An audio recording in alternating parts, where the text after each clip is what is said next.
Kaupu. I am a native Hawaiian, a student at the University of Hawaii at Manoa, and an editor for the Indigenous Portal Project. This is an intervention on behalf of the Indigenous ICT Task Force and the members of the Indigenous Portal Project.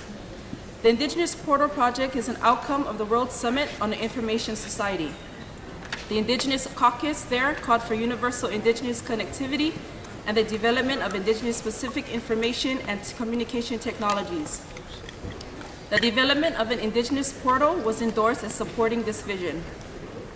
At the 2007 UN Permanent Forum on Indigenous Issues, an Indigenous portal was launched, and since then we have hired Indigenous peoples to fill the positions of the manager and editors for 8 regions of the world. A portal is much more than a web interface. It is a focal point where Indigenous content will be available from our peoples and other stakeholders. Our portal allows us to share with our own voices, our traditions, values, history, and languages, as well as our aspirations for the future. The Indigenous portal is run for and by Indigenous peoples. From September 27 to 29, 2008, Indigenous ICT experts gathered to train the board members, the portal manager, and editors here in Geneva. Our participants learned to upload content to the portal, including video and audio content. Video cameras and audio recorders were given to each editor and trained to use them effectively. Indigenous to Indigenous training is a model that works well in educational models in Indigenous communities, as we've experienced in various projects. Another example of this is from the Pacific that our organization called Pacific Voices have worked closely on. I come from Minoli'i, a fishing village on the island of Hawaii. My village doesn't have any electricity or running water.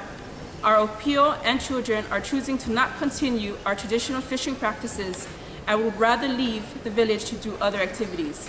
However, since 2004, Pacific Voices has partnered with elders and community members to bring Indigenous ICT trainers into the village and have worked closely with our children and elders.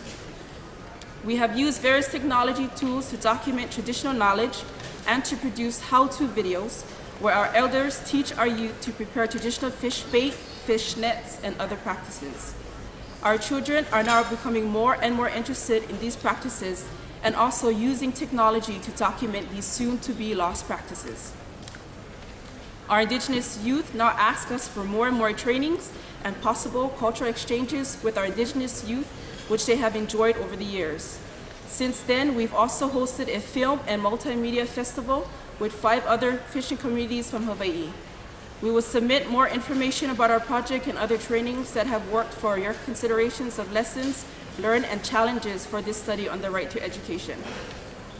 The Indigenous portal would also like to offer assistance in carrying out this study and any future work by posting all information regarding this study on the portal, for example, a call for papers, deadline postings on calendar, and any other information regarding this study under the education category.